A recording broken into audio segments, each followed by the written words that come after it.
Please welcome Marlon Wayans.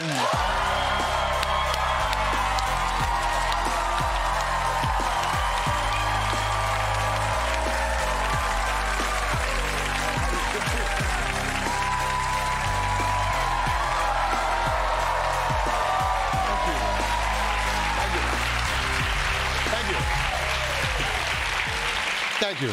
The people love you. They do. You know, I'm a little jealous of you right now. I want to rob you of that seat right now. What do you mean? You were in the seat. I know, and I know how it feels, and I miss me being over there and asking some idiot some questions over here. No, this is not an idiot. There's so much power in your seat. No, the power dynamic here is completely messed up. Yeah, he's a big celebrity over here, and I'm just a humble Daily Show host who has been watching your family since I was a kid in Malaysia. Thank you. In Malaysia, really? yeah. We was in Malaysia? Yeah. Somebody owe us some money. They said we was only local. Yeah, you know, I always have to concentrate really hard to say Wayans because in Malay, Wayan means older brother. No, it means nepo babe. No, it means it means performance. It means performance. I like nepo baby. No. So I go Wayans. It's not because it's just a language. That's why you need to have friends of every culture. Yeah. Because you never know what your name means in a different language. No, it's true. I went to Bali and I found out that Wayan, it was all over the place. Yeah. Wayan, and I was just like, I don't know how my name came about, but Wayan means older brother. In Indonesia. In Indonesia, Oh, right. okay. So, and then my grandma, I think she got high, and our last name was Wayne, W-A-N-E. I think she smoked some weed and was like, I like Wayans better. Yeah, but speaking of family, but this new special I watched is super funny. Thank you. Very touching. Yeah. Very, very emotional. Yeah. Some would say, I don't know if you, I don't want to spoil anything, but the opening to it already kind of gets you in because I don't know how much I don't want to. You can tell. Yeah. It's on Amazon, bro. So watch it right now. It's on. Good grief. No, it's on today. Okay. And it's called Good Grief. I don't think they're gonna bootleg it. It's on that. It's called Good Grief, Yeah. and it's about grief. Yeah. And in it, I should clarify, it's super funny, but you talk about you dealing with the death of a lot of people. Yeah. And what really kind of drew me in right from the first second was the opening sequence. You kind of play these voicemails from your parents. My parents. And me walking down the street, and I'm walking through all the places that I grew up around New York and where they grew up in Harlem, and all because I want the audience to kind of know, get an introduction and an investment into the people, into the voices of my mom and my dad, and what I experienced with them. So it's not just like I wonder how they were. You get a little slice of it. Right. And were you worried that that'd be too much of a bummer? No, then I knew I had to follow myself. Then you know you got to be really funny. Right, so right. that I like the added pressure. You know what I mean? Right. It'd be sad if I couldn't overcome it. Right. Like comedy wasn't hot enough. You got to stack the deck against yourself with the voicemail from the. You should have stopped at the beginning. That's all. No, it was very touching because I'm not sure if it's clear, but your parents passed away. Yeah. And, you played a voicemail, and I think people who have had parents pass away, as soon as you play it, it's already it really just really gets you in the mood for laughing at comedy. When the dead parents' last words to your son, and they're all touching, and I'm already there like, oh my God, this is the funniest thing I've ever seen in my life. I was just like, please. But it's true. That's when you know it's funny. When you could take something that's not supposed to be something funny, something that is painful, something that, look at our news. Look with the Daily Shows every day. You take something that is tragic, which is our politics, and you go, here's what's funny about it. That's a very noble pursuit.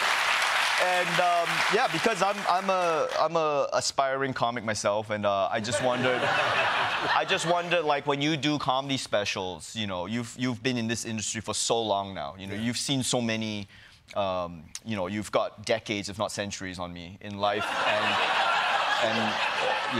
and you're just so old, even though you don't look it.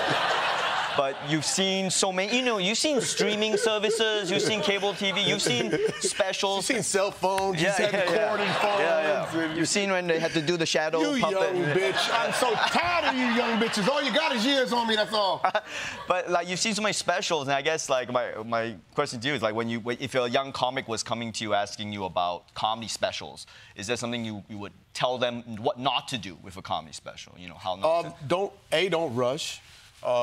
B, wait until you have like enough time under your belt that you understand your point of view.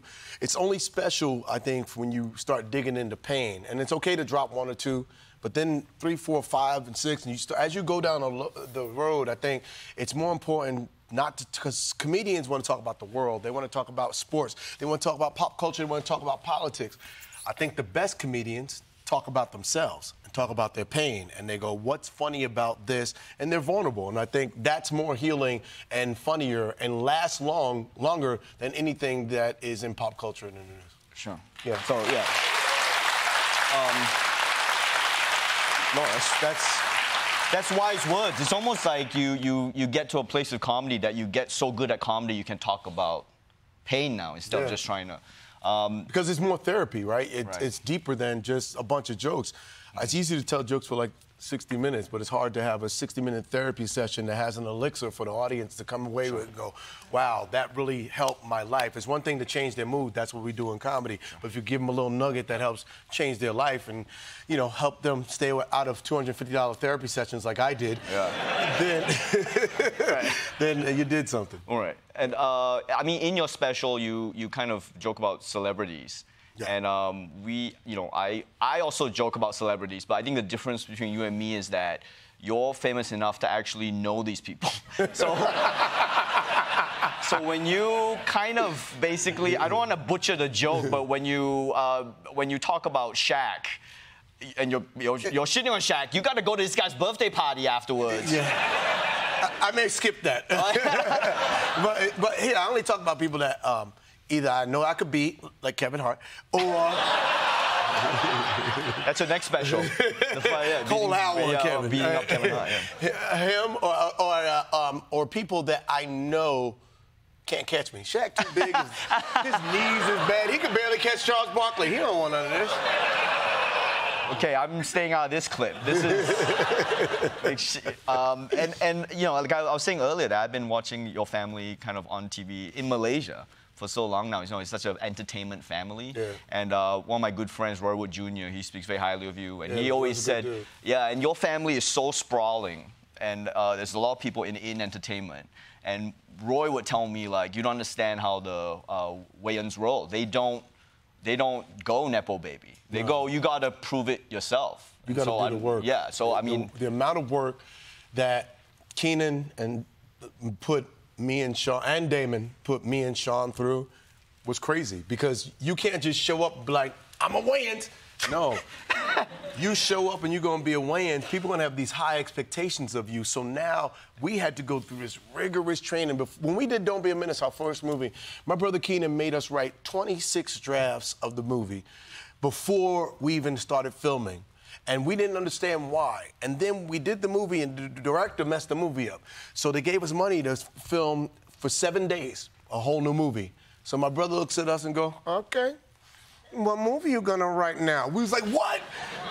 We have no more to do. And he was like, he made us go through it. And because we went through those 26 drafts, we were prepared to write that whole next draft that became Don't Be a Menace. So everything is training because you don't want to fail when you get these opportunities. Because if you fail, it's going to take so long to get back here. So we make sure before we send you out there that you're prepared. So how do I join this family? Because this sounds like Korean boy band training groups where you got people in wherever trained to be Wayans. They're like all loaded up already. Like you should do a master class or something on how to be a Wayan. I like the Korean boy band thing. That was hilarious. The Korean boy bands, they train super hard, man. I'm happy. Why you want to do comedy? You should just join the Korean boy band. You'd be rich as shit right now. now. No, that's dude. Those guys are literally like they train like the military. Really? Yeah, the Korean boy bands. They train like you can't. You know, they got to keep the body shape. They got to every day they're practicing, and then you know. Maybe there are Wayans. Yeah. Well, you know, I'm very happy to be the first Asian person you've ever spoken to. So it's a real honor for me. Thank you for giving me your time. And yeah, I really appreciate it. But you're a legend, man. I've been watching your fan for a long time. Hey, my tour. I have a tour I'm dropping. I'm going on tour in September. New tour, new set. It's called Skittles. Tickets June 14th on my website, Marlon Wayans Official. And Good Grief on Amazon right now. Yeah, okay, everybody. Marlon Wayans, everybody.